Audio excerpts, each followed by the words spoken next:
Enough hints on where we are yet?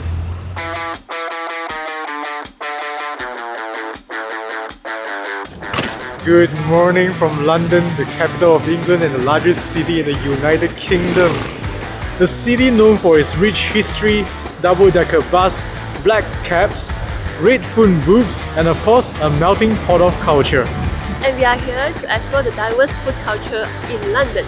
English breakfast, afternoon tea, Sunday roast, world famous beef Wellington, Cantonese roast duck, market foods, and more.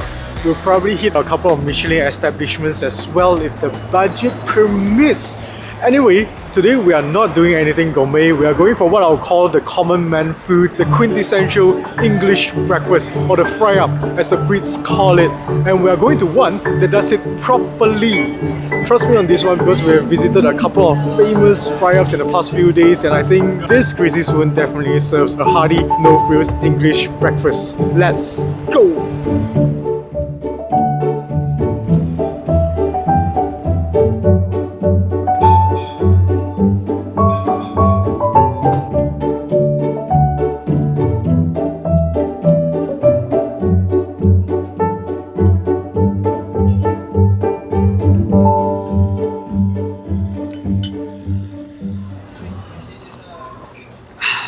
Terry's Cafe. Opened obviously by Terry. It's a skilled butcher and they have been serving the Southeast London community since 1982.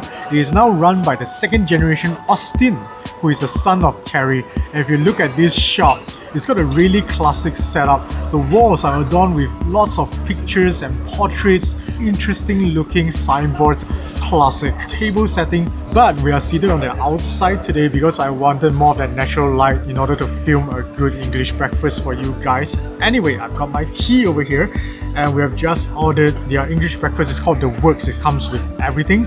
Let's talk a little bit about the history of English breakfast. It's actually got a pretty elaborate history, but I'm going to give you a dumbed down version of it if I may. So, this breakfast started off in, I think, the 14th to 15th century. It's originally meant to be a very lavish breakfast. I think the Victorians, they made it very exotic. Like they've got pheasant meat, they've got fish, they've got figs, all sorts of stuff. And only during the Edwardian era is where they made the ingredients uniform. And we get what we call the modern English breakfast today. So what are the most important ingredients in the English breakfast? Based on my understanding, there needs to be baked beans, grilled tomatoes, mushrooms, sausages, generally Lincolnshire or Cumberland sausages, bacon, fried egg, and the very important black pudding. Of course, it's served along with some toast, with butter, and I heard fried bread is pretty important as well, and that is precisely what we got. Now, let us check the goods to see if it has all the important ingredients of a traditional English breakfast. Succulent grilled tomatoes, baked beans, a generous amount of bacon, a Cumberland sausage. Look at the size of this thing. Beautifully round blood sausage, some mushrooms, and of course we've got a beautiful egg here. Look at the runny egg yolk, a sprinkle of parsley, and underneath that golden fried bread. On the side, an extra bubble and squeak. Alright, fork up. Let's start with this sausage, shall we?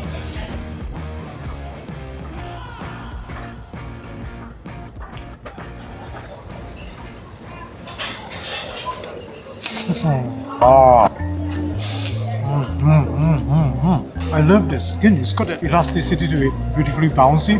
The meat inside, nice bright texture, and the flavor, peppery. Not overly herby, but it's definitely herby enough. I like it very much. Baked beans is baked beans. It's good enough. Feels canned, but it's fine. Let's tackle the black pudding. British version of blood sausage, made mainly with pig or cow's blood with some cereal mixed in, and then it's herb and spiced. Texture is almost oatmeal-y in a way. Flavor though, maybe peppery. It's sort of like spiced. You don't taste any funky, pungent blood flavor. That's how I identify a decent black pudding. It shouldn't taste of blood. Let's try the toast. A generous amount of butter on the sides.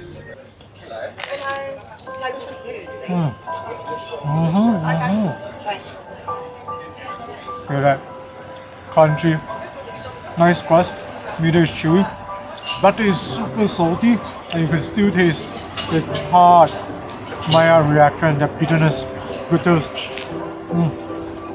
Mushrooms. Wow, it's not portobello, so it's still got that mushroom flavor. I think this is butter mushrooms. It's pretty good. Anyway, let's move to this, the Baba and Squid, which is essentially potato with cabbage, and then it's griddled. Oh, so you can see the potato here is sort of like chunky now. I need to cut a bigger piece, it's just falling apart.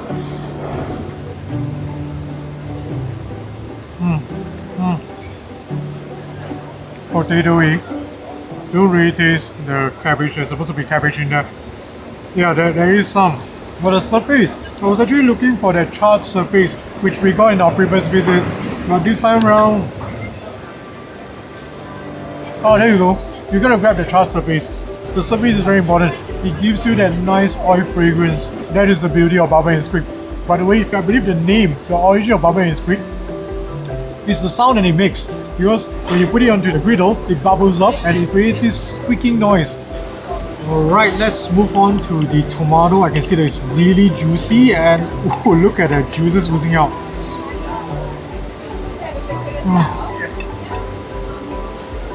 Not the sweetest tomato for sure. It's good enough. I mean, we're at a greasy spoon. What do you expect? Now, the eggs kind of cut straight through. Oh, look at that beautiful yolk. Beautiful. So I'm going to eat it together with that toast, the fried bread. By the way, the eggs are free-range eggs, which is why you see this orange creaminess. Beautiful.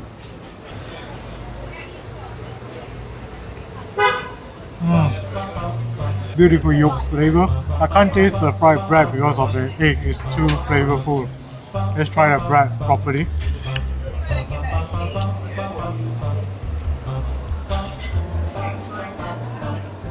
It's not the most fragrant I've tried, but it's crispy. I think I'll go with toast. Bacon. It's a huge piece, and I've got 3 pieces here.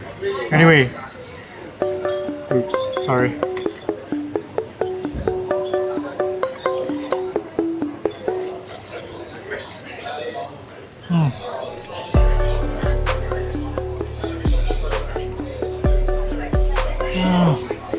Very nice chew. Despite it being black bacon, it doesn't feel too lean, and as you bite on that little bit of fat on the side, beautiful oil fragrance and that salty hockey flavor.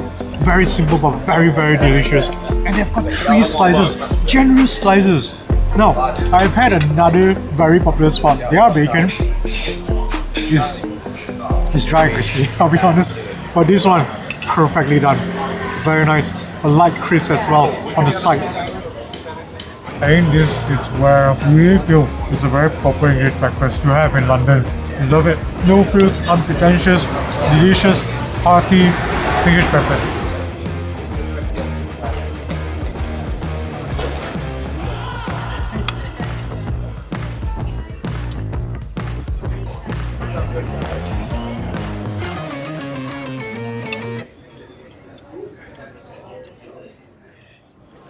That was a hearty breakfast. Anyway, we're gonna walk those calories off. So let's do some sightseeing.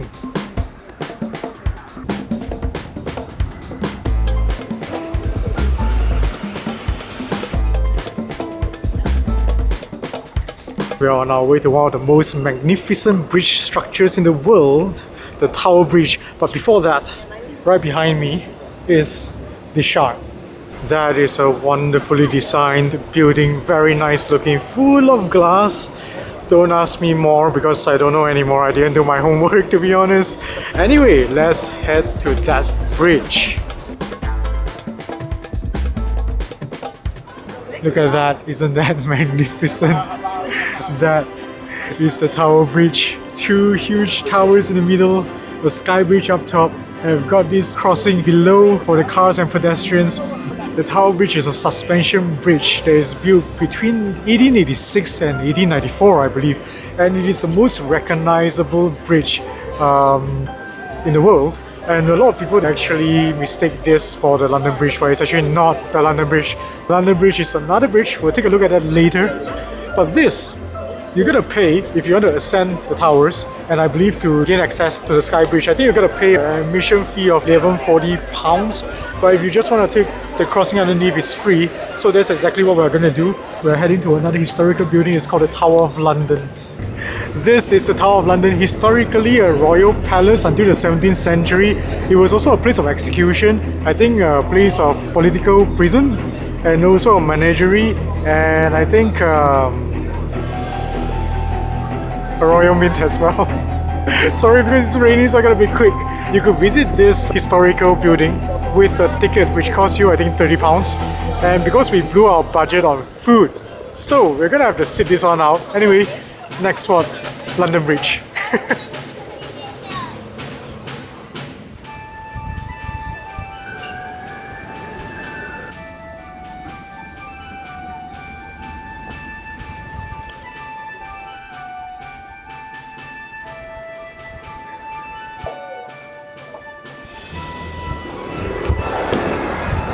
This is the London Bridge.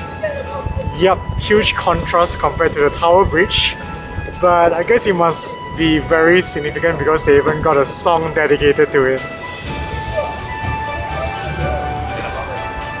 Yep, so that's a quick walkabout. We're gonna go for our dinner now. We're having some fish and chips. Go look for a chippy.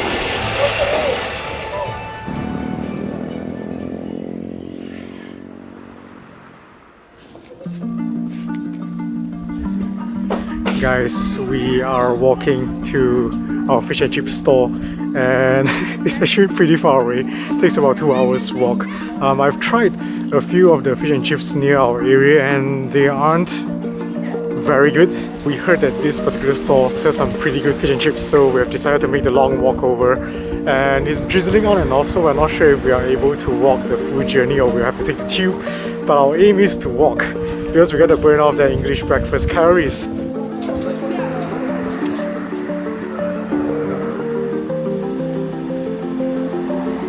Here we are, Knight's Fish Bar, run by a really friendly husband and wife team.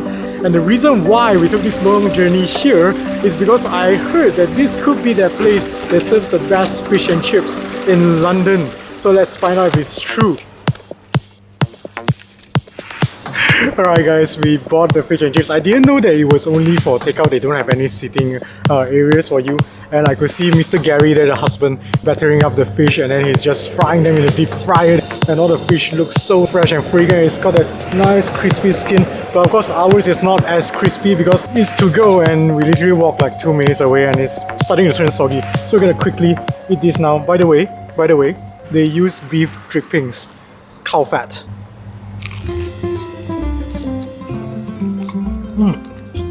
Oh, it's crispy and it's got a nice oil fragrance. I think it's because of the beef dripping, and you could taste the slight sweetness of the cod. But I gotta be honest, the fries are definitely soggy now. I mean, because it's packed, and we asked them to put a lot of vinegar for us. That is great. I love the slight acidity from the vinegar. Jesus, it's raining. Hey, let's speed it up. Try a bit more of the fries. This is a pretty crispy piece. Actually, fries are good as well, as long as they are not the soggy pieces. Crispy outside, fluffy soft inside. You just gotta make sure you eat it on the spot, I guess. Can't let them pack it up, because the moment they pack it up, there's this moisture, and then you start losing all that nice crispiness of your fish, of your chips. Alright, sorry, I know this is a really bad presentation, but I think it's a pretty good fish and chips. Better than the ones that we have tried earlier, like a few days before.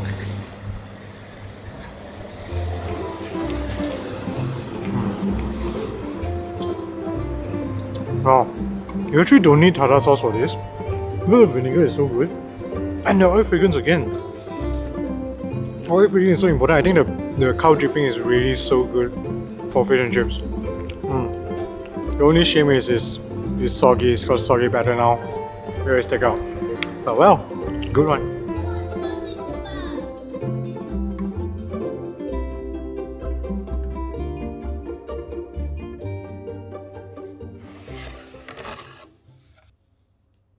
Okay guys, we are back home. This is actually our house. It's not our house, it's the hotel. know we're supposed to talk about Terry's straight up, but we've got over here a fig tart from Cedric Grolet at Berkeley. Those of you who have watched our Paris food vlogs, you will know Cedric Grolet is that amazing pastry chef in Paris. Obviously, he just opened in London as well, I think recently. So we passed by and we had to buy this because it's seasonal and it looks absolutely stunning. Look at those fresh figs. You've got this puff pastry, you can tell it's like a lot of thin layers and it's sugared on the sides. That's it. Really expensive. I mean, it's really painful for us lah. It's 35 pounds. I think in Europe we had their Santonore, which is I think their signature product, is 35 euros. So pound to euro is a 1-to-1. It's really expensive lah, especially for Malaysian. But let's try it out. Super excited, it looks really nice. And it smells great too. Okay, Craig is gonna cut this open.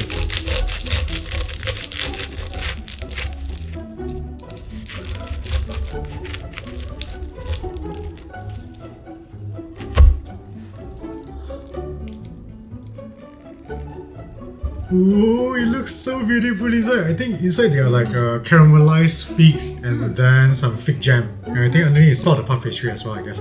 And because it looks so delicate, I don't think we can cut into smaller sizes. I'm just gonna grab half of it up and I'm gonna bite it.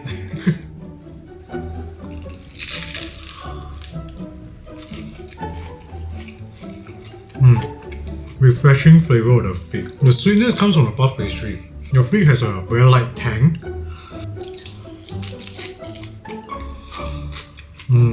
The jam inside is sweet. Caramelized fig. It's basically like a puff pastry holding fig in different textures and intensity and flavors. I would say it's a good tart, but for the level of Cedric Grolet, it's not good enough. I feel it's overpriced. Do you taste like the different sweetness of the fig? No way. Yeah. Yeah, but the puff pastry is very good. Yeah, the puff pastry is very good. I mean, Yeah. it's a given lah, because Cedric Grolet is definitely very good. But the fig, actually I think the fig on the top, it could have been better lah. I think this is a tart that depends very much on the produce. Yep. So if your fig up top is not in great flavor, it loses out a lot. Now it feels severely overpriced. I'll be very honest. It's not like I hate Cedric Grolet. I love Cedric Grolet. I love their Santoron and stuff, but this is overpriced. It looks great. Quality is good, but this method of making the fig doesn't cut it. Not this fig. I don't know where the fig is from, but not this fig. Not at 35 pounds. Not even euros, I'll be honest. It's not bad, don't get me wrong guys. It's good, but considering it's 35 pounds and it's from Cedric Grolet, it should be world class. And it is not world class. Yeah. Yeah. So I guess, yeah, there you go, a fig. I still finish it. Yeah, we're still gonna finish it, but let us straight up talk about Terry's first. Yep. I think Terry's Cafe serves a heartwarming, indulgent, and very proper English breakfast. The quality of the ingredients are pretty good for the price in London. Cumberland sausage is well spiced and bitey. It is creamy. Bacon is very fragrant and salty. Perfect in a dish like this. Indeed it is, but ultimately you need to know that it is still a greasy spoon. So not all the ingredients are going to bring their A game. For example, the tomato, although juicy, isn't exactly very sweet. Mushrooms were probably button mushrooms, so it doesn't have the umami a portobello could have given. Baked beans are probably canned as well.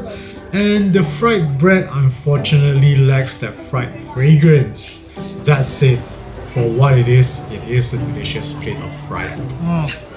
We have tried two other very popular spots before Terry's. One is Regency Cafe and the other is Yi Beli Ji. They each have their pros and cons when it comes to their ingredients, but I think if you look at the dish as a whole, Terry wins by quite a huge margin, I would say. Regency Cafe fried up is lean to salty. Their food actually is lack of the flavour aside saltiness. Yeah, actually that is But- very true. He is the cheapest among the three. Yeah, it is the cheapest. Yeah, but the flavors are really... It's not very good, I'll be very honest.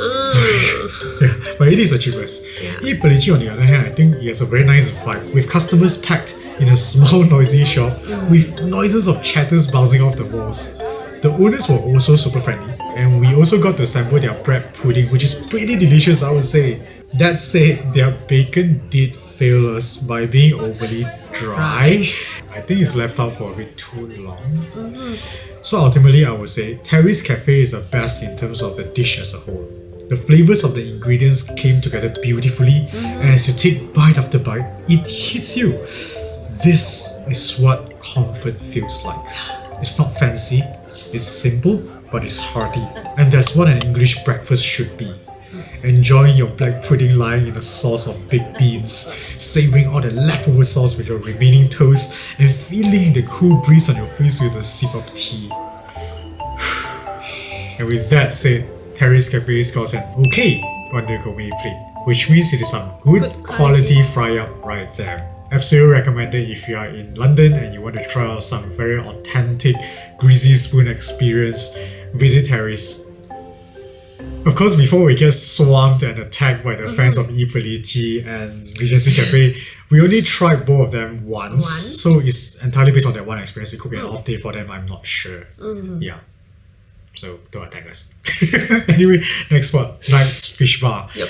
Before I begin, I want to apologize for what is most likely going to be a less than stellar footage because it was getting dark and it was raining halfway and the fish was turning soggy. So we really had to speed things up. We didn't exactly have the best spot to film the fish and chips. Okay, with that out of the way, let's talk about Knight's Fish Bar. Yeah. I would say we took a risk and traveled really far for this chippy, and it sort of paid off in a way. Let's address the elephant in the room, the packaging. Okay, first off, because Knight's Fish Bar doesn't have any eat-in option, so you gotta take out. And the way they package it is by wrapping it in a piece of paper. And what it does is there's condensation because there's heat. So even though it's like 2 minutes after you got our fish, half of it is soggy, most of the chips are soggy. I think it might be better if they charge the customers a little bit more and put it into maybe like a paper box with some ventilation so you can keep your stuff crispier for longer. Yes. With that out of the way, really decent fish and chips. The batter is fragrant from the use of beef dripping, and plus they are not attacked by the moisture.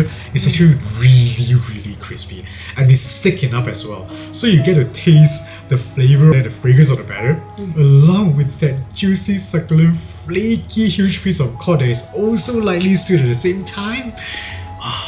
And the crispiest chips that we could find among the soggy ones are good too. Yeah, it's like very little of them. They are still crispy, but they are really good. They are nice and crispy on the outside, and it's soft and fluffy on the inside. And I think really the use of beef drippings, it gives it a very nice oil fragrance. So those are some really decent chips. Perhaps the thing that really sealed the deal for us is the addition of vinegar and salt. Generous amounts of it. Because you have got a crispy piece of cod that has its own flavor, you have got chips that have their own fragrance, and then the acidity from the vinegar and the salt, they draw out the sweetness of all of these things. While I was eating this, I noticed that I didn't need any dip at all, unlike a certain oldest fish and chip store in London where, aside from the tartar sauce, I could taste nothing. Yeah, it's flavorless. Yeah, it's flavorless. You know which store it is. Well, ultimately I would say very good value as well. Because I think they charge you £7 for a piece of medium cod, and it's not exactly medium, I think it's quite huge. And £250 for chips, the amount that we cannot finish. And you add on really friendly owners. I think that's as local as it gets. The only unfortunate thing is the packaging, which caused the sogginess, and due to that, we will have to score Knight's Fish Bar an honourable mention on the gourmet plate, which means it is some very decent fish and chips in London. However, I would say if we ate it on the spot, we are very sure you will have gotten an okay easily. I would say if you are nearby, you should try out Knight's Fish Bar, but if you are way in the city centre, you probably do not have to travel this far, although I'm really glad we did. So there you go, our first episode in London trying 2 of the most traditional British dishes. Yeah. Hope you enjoyed this vlog. If you did, give us a thumbs up. If you're yet to subscribe, do consider subscribing and hitting the notification bell button. Next week, we will be visiting one of the oldest and largest food markets in London, which has a heritage of about 1,000 years. We're going to try out some of their foods over there and check out the market, see what they have to offer. So stay tuned and see you next week in London. Bye. Bye. We're going to finish this now. Bye.